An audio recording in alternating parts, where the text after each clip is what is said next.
A arrecadação de impostos está chegando à surpreendente marca de 2,5 trilhões de reais.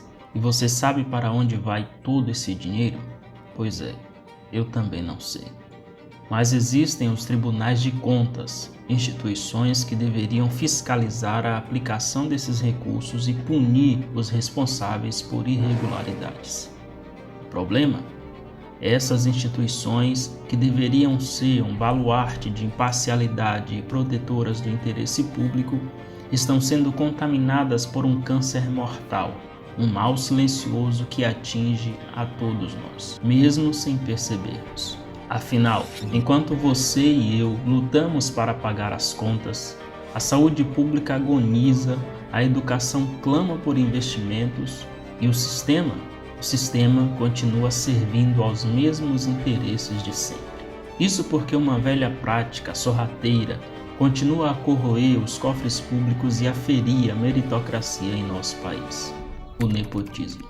Hoje vamos escancarar uma das faces mais descaradas dessa aberração: a crescente invasão de esposas de políticos poderosos nos tribunais de contas.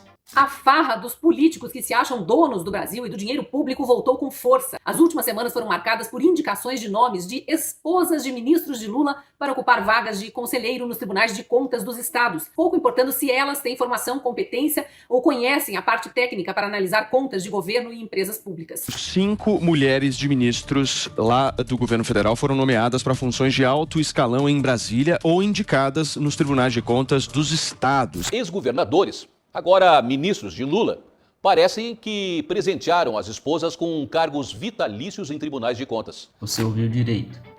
Enquanto você se mata de trabalhar para um salário que mal cobre suas necessidades, cônjuges de ministros e outras figuras influentes do governo estão sendo alçadas a cargos importantíssimos, justamente nos órgãos que deveriam fiscalizar o uso do seu dinheiro. As reportagens não deixam dúvidas. Segundo levantamentos do Poder 360, pelo menos 9 mulheres de políticos já ocupam cadeiras nesses tribunais estaduais. 5 delas são esposas de ministros do governo Lula. E detalhe, esses cargos são vitalícios, com aposentadoria compulsória somente aos 75 anos.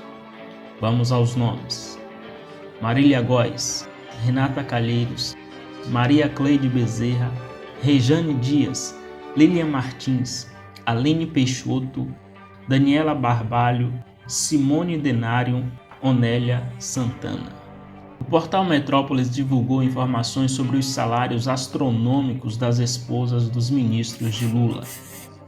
Onélia Santana, do Tribunal de Contas do Estado do Ceará, esposa de Camilo Santana, ministro da Educação, recebe salário fixo superior a R$ 39 mil, mais benefícios que chega a cerca de R$ 13 mil de ajuda de custo, R$ 2 mil de auxílio alimentação e mais R$ 5 mil de auxílio saúde.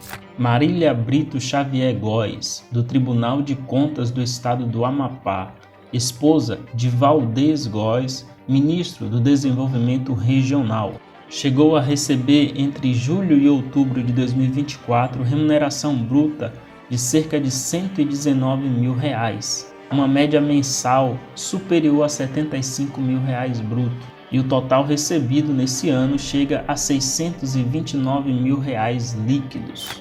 Rejane Ribeiro Souza Dias, do Tribunal de Contas do Estado do Piauí, esposa de Wellington Dias, ministro do Desenvolvimento Social, chegou a receber em fevereiro de 2024 remuneração cumulativa de férias, 13º e 12 mil em auxílios, o que no total chegou a R$ 111 mil, uma média mensal de R$ 49 mil líquidos.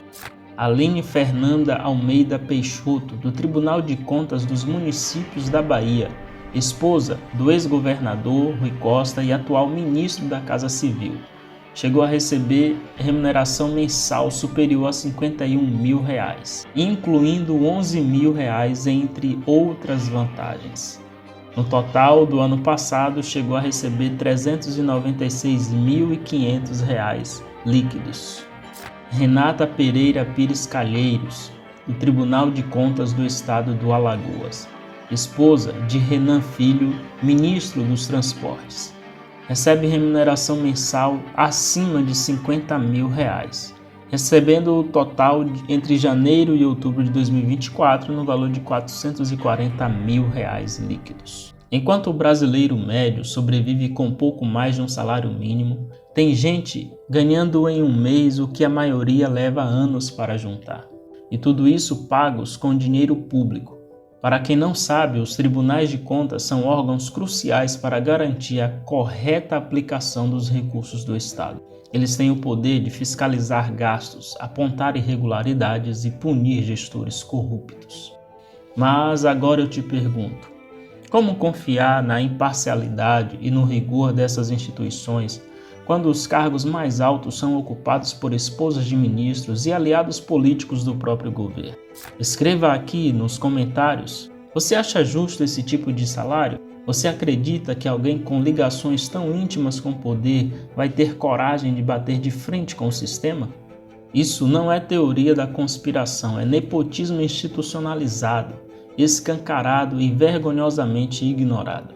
A prática é proibida pela legislação brasileira e condenada pelo Supremo Tribunal Federal. A súmula vinculante número 13 não deixa dúvidas.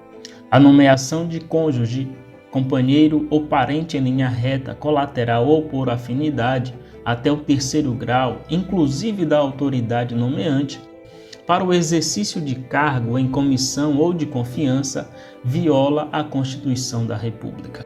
Gravou bem isso? Então me diga, o que significa quando esposas de ministros e governadores passam a ocupar postos estratégicos com supersalários justamente nos órgãos responsáveis por fiscalizar os gastos públicos? Mesmo que os tribunais de contas não se enquadrem diretamente nas regras da súmula, por se tratarem de indicações políticas com rito próprio, o espírito da norma é ferido. Afinal, o que é nepotismo, senão o uso da máquina pública para beneficiar parentes e aliados em detrimento da competência e da moralidade? A BBC News Brasil ouviu o professor de Direito Administrativo da Universidade Estadual do Rio de Janeiro, André Cirino, que resumiu com perfeição. Elas podem até ser as pessoas mais honestas do mundo, mas vale a regra da mulher de César. Não basta ser honesta, tem que parecer honesta. Ainda que escapem da súmula, não escapam do escrutínio público, que é essencial à democracia. E é justamente esse escrutínio que nos obriga a olhar com atenção para os contrastes gritantes do Brasil real. Vemos um país em que um cidadão comum vive na fila da saúde, da educação, da esperança. Enquanto isso, nos bastidores do poder, esposas de autoridades recebem salários de luxo para fiscalizar os próprios aliados. É uma elite política blindada, sustentada com o seu dinheiro, alocada justamente onde deveriam existir fiscais do bom uso dos recursos públicos. É o cúmulo da inversão imoral. Até quando vamos aceitar isso calados? Chegou a hora de gritar. Compartilhe esse vídeo, marque seus amigos, comente aqui embaixo. Você acha justo esse tipo de nomeação? Cobre seus representantes, vamos exigir mérito, ética e transparência. O Brasil não aguenta mais tanto compadrio travestido de decisão política. A democracia exige vigilância e o povo exige respeito.